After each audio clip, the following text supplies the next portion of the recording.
Bu mashqlar bilan siz uy sharoitida tovon og'riqlaridan butunlay xalos bo'lasiz. Tovon shporasida nima uchun udarno-volnovoy terapiya, shporani ezish, maydalash, massaj kabi muolajalar foyda bermaydi yoki vaqtinchalik foyda beradi? Chunki kasallik sababi boshqa joyda.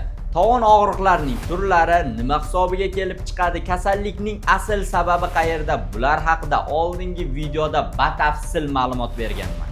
Bugungi videoda esa tovon shporasidan uy sharoitida qutulish uchun ilmiy isbotlangan, sinalgan, natijasi yuqori bo'lgan mashqlar kompleksini va video so'ngida shpora paydo bo'lishida muhim ahamiyatga ega bo'lgan qondagi kalsiyning miqdori oshib ketishini uy sharoitida to'g'rilash uchun tavsiyalar beraman. Faqat bu mashqlarni 2 oy davomida 2 mahal ertalab va kechqurun muntazam ravishda bajarishingiz kerak.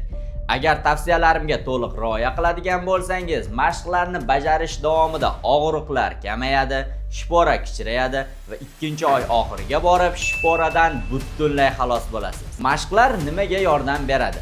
Mashqlar birinchidan og'riqlarni kamaytiradi, ikkinchidan plantar fasiyani mustahkamlaydi, uchinchidan tovon bo'g'imi atrofidagi suyaklarni mustahkamlaydi, to'rtinchidan esa o'sha oyoq tagidagi va tovon bo'g'imi atrofidagi to'qimalarni, nervlarni, qon aylanishini yaxshilab beradi. Men bilan tibbiy bilimlaringizni oshirmoqchi bo'lsangiz, kanalga obuna bo'ling, mehnatimizni qadrlagan holatda like tugmasini bosib qo'ying. Demak, boshladik. Birinchi mashqimiz oyoq barmoqlarini kafti tomonga ichkariga bukamiz. Qo'limiz bilan esa kaftlarni yoyishga harakat qilamiz. Bu mashqni 10 soniyadan 5 marotaba bajaramiz. 1 2 3 4 5 6 7 8 9 10. Bo'shashtiramiz. Yana bir marta barmoqlarni ichkariga bukamiz, kaftimiz bilan esa tashqariga yoyishga harakat qilamiz. 1 2 3 4 5 6 7 8 9 10. Xuddi shu tartibda 5 marotaba bajaramiz. Ikkinchi mashqimiz tovon sohasidan to oyoq barmoqlarigacha bo'lgan joyni, ya'ni plantar fasiyani barmoq tovondan barmoq tarafga qaratib ikkita qo'lning bosh barmog'i bilan surib bo'shashtirib chiqamiz.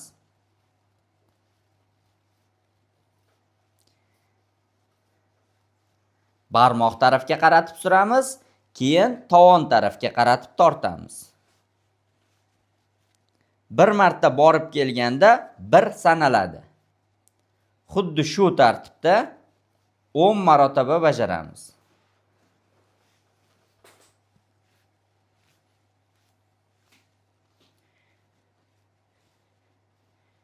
2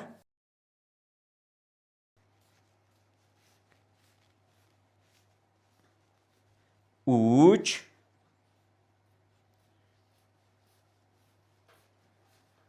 4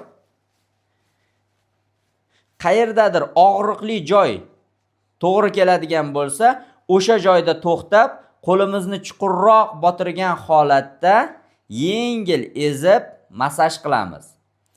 Og'riq kamaygandan keyin mashqni davom etkazamiz. Yana og'riqli joy chiqsa, o'sha joyda yana to'xtagan holatda yengil ezamiz, qo'lni chuqurroq botiramiz. Xuddi shu tartibda 10 marotaba bajariladi. Uchinchi mashqimiz tovondan barmoqlargacha plantar fasiyani barmoq tarafga qaratib cho'zamiz.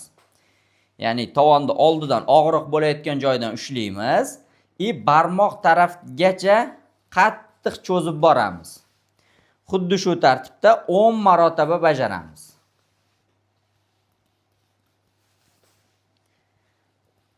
Maksimal darajada qattiqroq cho'zishga harakat qilamiz. Bu mashqni ham 10 marotaba bajaramiz. 4-mashq plantar fascial reliza. Bunga bizga dumaloq qattiq narsa kerak bo'ladi. Bunda tennis koptogidan ham foydalansak bo'ladi. Buni oyoq kafti tagiga qo'yib yurg'izamiz. Koptokni oyoq kafti tagiga qo'yamiz va plantar fasiyani qattiq bosgan holatda relez qilamiz. Bunda plantar fasiya bo'shashadi, Qaysi joyda og'riq bo'lsa, o'sha joyga ko'proq vaqt ezib turamiz va relex qilishda davom etamiz. Bu mashqni 3 daqiqa davomida bajaramiz. Oyoq kafti ostidagi, ya'ni plantar fatsiyani barcha qismlarini relex qilib chiqishimiz kerak, tovondan to barmoqlargacha. Agar og'riq kuchli bo'ladigan bo'lsa, oyoqni sekinroq bosamiz, og'riq kamroq bo'ladigan bo'lsa, maksimal darajada qattiqroq bosamiz. 5-mashqda bizga xuddi shunaqa tayoqcha kerak bo'ladi. Bunda ham tepadagi mashqdagi kabi oyoqdagi kaftini relex qilamiz. Tovondan to barmoqlargacha. Og'riq kuchli bo'ladigan bo'lsa, sekinroq bosamiz. Og'riq nisbatan kuchsiz bo'ladigan bo'lsa, maksimal darajada qattiqroq bosib relex qilamiz.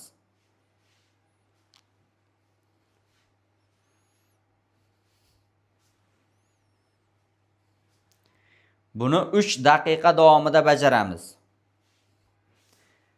Agar shpora 2 ta oyoqda bo'ladigan bo'lsa, 2 ta oyoqqa har biriga 3 daqiqadan bajaramiz.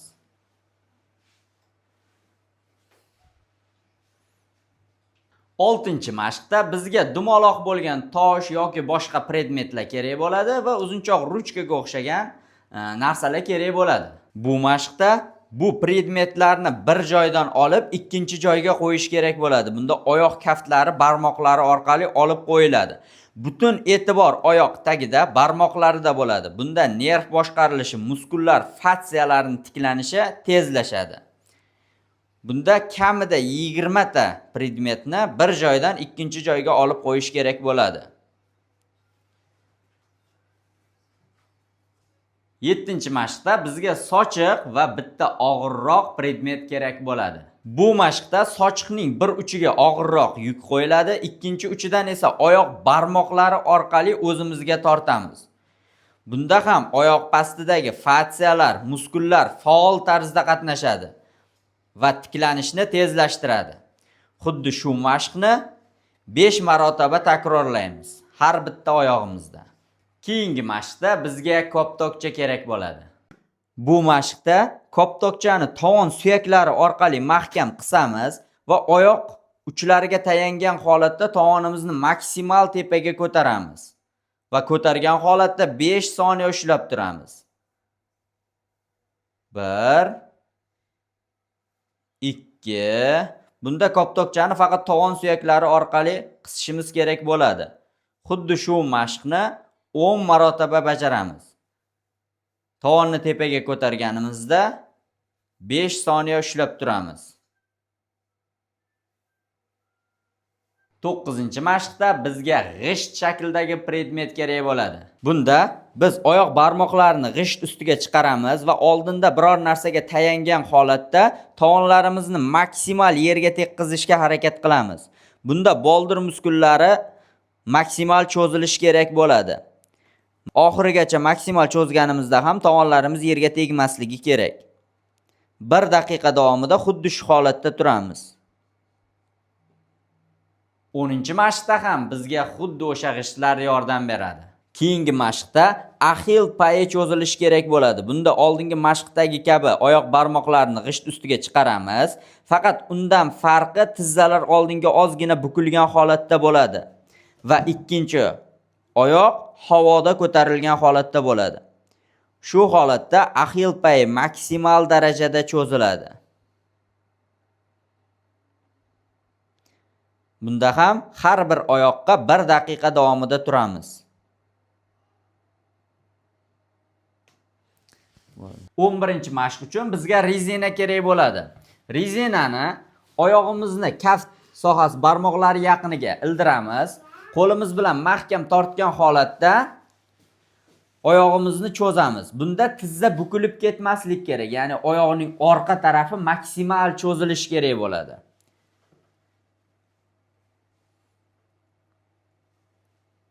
Mana shu holatda 30 soniya ushlab turamiz.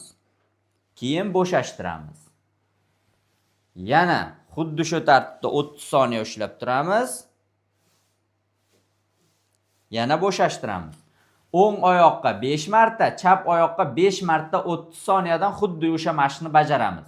Bu plantar fatsiyani va orqa miofasiyani ya'ni boldir muskullari son muskullarini cho'zib berishga yordam beradi. Eslatting, bu mashqlarni 2 oy davomida 2 mahal ertalab va kechqurun muntazam bajarishingiz kerak. Bundan tashqari, shporadan butunlay xalos bo'lmoqchi bo'lsangiz, quyidagi tavsiyalarimga rioya qiling.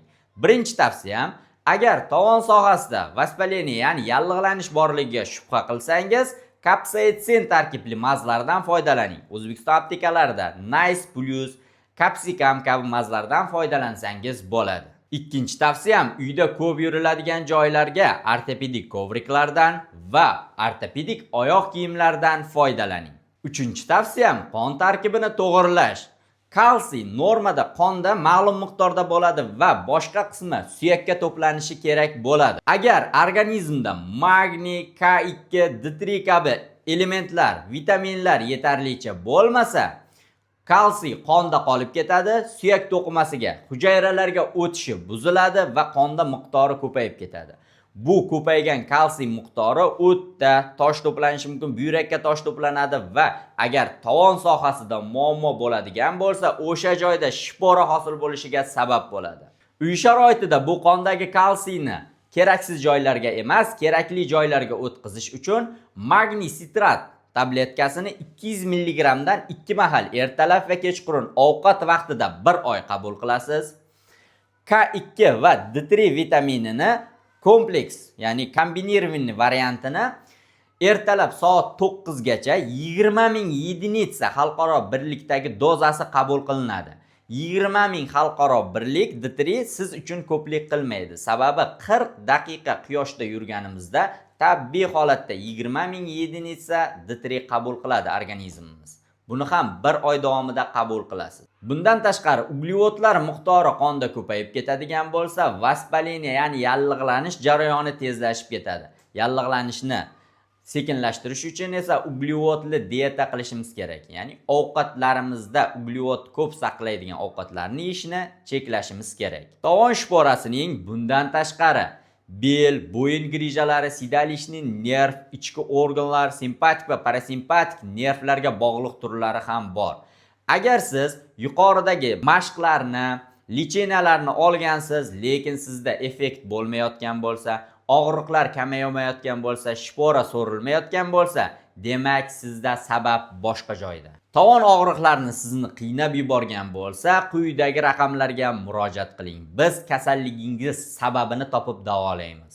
Tovon shporasiga qanday muolajalar qilganingizni kommentariyada yozib qoldiring. Bu videoni doim tovoni og'rib yuradigan tanishingizga jo'natib qo'ying.